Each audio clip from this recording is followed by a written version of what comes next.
Am I the a-hole for ruining my ex's career?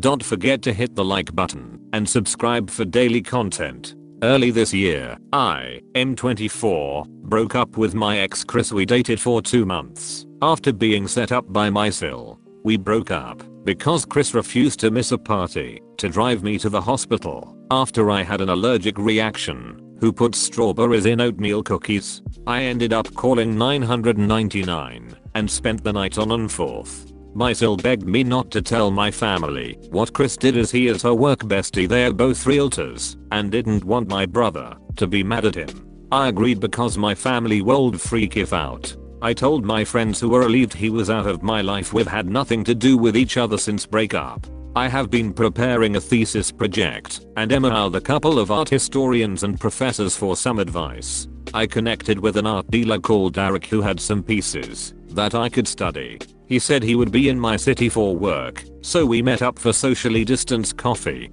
That was our first date really, as we hit it off amazingly. Our relationship has progressed quickly and seriously. D lives 3 hours away and decided that he wants to move here so we can settle together. This is where it gets shit. Derek's wealthy as a result of a successful career and his family. I didn't realize how wealthy he was until all this kicked off. I met with my brother and Sil for lunch and Sil excitedly told us that Chris has bagged a mysterious client who was looking at pricey houses. It wasn't until she started to mention specifics did I realize she was talking about D. I hadn't told D about Chris, except that I had a bad relationship before I met him. I did tell him that my sil worked for a good agency. Derek came into town last weekend very excited that his realtor had found him some properties that we could go together to look at. We were sitting on the couch and he kept talking about his realtor Chris, and I panicked and spilled everything. Derek was horrified and broke his partnership with Chris over email, which horrified me because Sil had gone on about how a sale this big could put them on the map.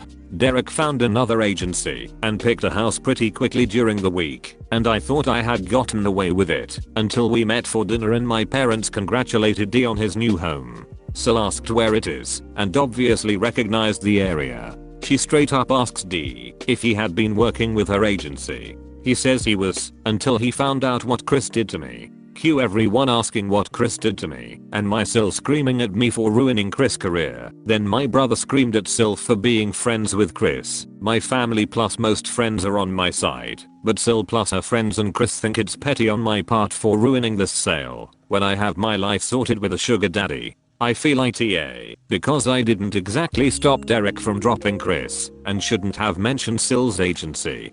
D thinks Sil and Chris are psycho. My brother is in a bad way about this and is staying at my parents' house. 1. We all need to be Team Bill because he's about to figure out that his wife's been cheating on him with your ex-boyfriend. 2. Derek had every right to hire and fire any realtor he wants for any reason. 3. You didn't lie. And, in fact, had you omitted the truth about your experiences with Derek's realtor, then you would have been an asshole. Telling the truth and giving someone information isn't wrong. 4. NTA. You also initially respected your sil. Unreasonable wishes. You didn't tell your family until directly asked, which is completely different than bad-mouthing an ex. TBH. If Chris made oatmeal cookies with strawberries, they are clearly disturbed and you dodged a bullet. They have no respect towards the sanctity of cookies and you can no longer trust his baking skills. On the cookie assumption alone, you are NTA. For F's sake. This is why my husband and I had to leave his grandfather's rosary service. The funeral home had a secret recipe for their cookies. They powdered dried coconut and put them in every flavor of cookie. My husband was 2 cookies in when they mentioned it. I'm sorry that happened to your husband, especially during what I imagine is a meaningful event to him. I don't know what a rosary service is, but if it's worth mentioning, it's likely important. I understand wanting to keep things special, but my god, why at the expense of others? If I'm just told ingredients, I'm not going to just randomly guess the quantities, especially if I'm allergic to it. Please let my mill know that.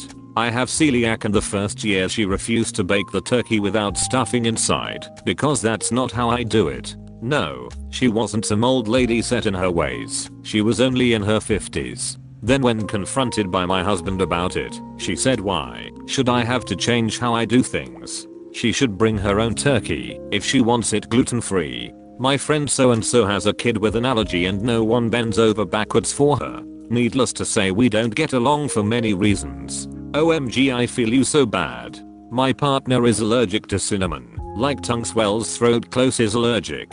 I'm militant about reading labels and asking people what they put in things because everyone and their mother puts cinnamon in things for extra spice. The man almost died at work because someone decided to put some in brownies. Edit. I just wanted to say a genuine thank you to all the people letting me know what cultures use cinnamon in their food, where you wouldn't normally think it is. My partner and I try to be adventurous eaters when we travel, and all this new knowledge will help us do so safely in the future.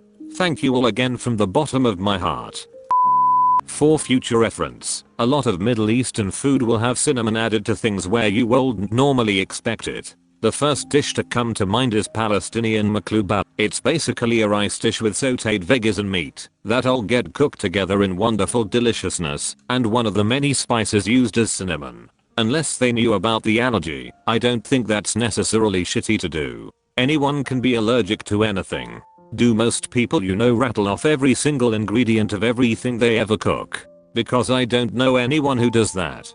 I work at a restaurant, for Pete's sake. It's our job to ask this stuff. Even then, none of my coworkers will list every single ingredient that's in something they bring to work for other staff. If I know someone has an allergy/dietary restriction, I will tell them about that specific ingredient if it's present, but I still won't rattle off every single ingredient unless they specifically ask. It would legit be easier to just stop offering people food. I would rather do that. Within reason. I kinda feel like it's the responsibility of the person with the allergy to make it known that they're allergic, with the potential exception of super common allergens like peanuts. I then think it's reasonable to say, is anyone allergic to X? I'm sensitive to certain ingredients, not allergic, but they will cause me physical pain if I eat them. I don't expect people to just tell me when those ingredients are present. I ask because it's my responsibility. It's not other people's jobs to watch out for my dietary restrictions. I believe it was either a Hispanic Heritage Month food day or one for Cinco de Mayo, so one of his co-workers just googled Mexican brownies and got a recipe that just said add X amount of cinnamon to boxed brownies. There are a lot of reasons he no longer works there, lol. Completely off topic, but I understand completely. I can't tell you how infuriating it is to contact a company, I'm in the US, about their product's particular ingredients, X spices or natural flavors, only to be told that they can't give me that information. It's proprietary. Like, hey AmITheAhole, I just wanna know if I'm gonna risk death by eating your damn popcorn, or pickles, or deli meat. Damn it. Back on topic. Op is NTA. Her soon-to-be ex-sil is a real piece of work though. To add to the off topic, if you live in the US and like pickles and deli meat, try Boar's Head. They have two very nice ladies on the customer service line that will tell you what products contain your allergy. If you tell them your allergy, they will tell you exactly which ones are okay for you. None of that proprietary nonsense. Yeah. Years ago, a friend of my brother's had a date with a girl he was really into. Cooked a fine meal for her, flowers, champagne, then did blind dessert thing. Blindfolded her and fed her fruit dipped in chocolate. Delicious. What kind of fruit is that? Huh? Have you never had a strawberry before? Ended up taking her to the that was their last date. Chris and son-in-law are totally hooking up. But Chris is gay? Cheating on people isn't being poly, it's just being a douchebag. I'm trying to figure out if Sil is cheating W/Chris, or if she brought him into the realty office, which means that she was due to get a nice bit of his commission, and yeah, it would have bumped the business up into a higher level of clients. But then, with a jerk like Chris on the team, they would have run into problems sooner or later. And NTA, I wouldn't go so far as to assume an affair, although it's not an unreasonable assumption, but Derek is right that Sil and Chris are psychos. NTA, you did everything right, except that I would have told my senior to go F herself, and told my whole family how Chris behaved, but I'm petty that way. IDK, I know a lot of F*G hags that constantly are seeking out gay men to be besties with. Of course, they only want the stereotypical gay bestie who will never have any trays of their own and will do all the things that the women want and exist solely for the benefit of the hag. How could she not tell him? Is she meant to rock up to the meeting and fully deceive him by playing dumb? If I were in business with someone and my partner knew they were awful, I would be livid if they didn't tell me. So much yes on the sill. What else is she hiding? Apart from very likely Chris in her haha, or at least emotionally, NTA. Oh, you're still here? Don't forget to hit the like button and subscribe. Okay, bye.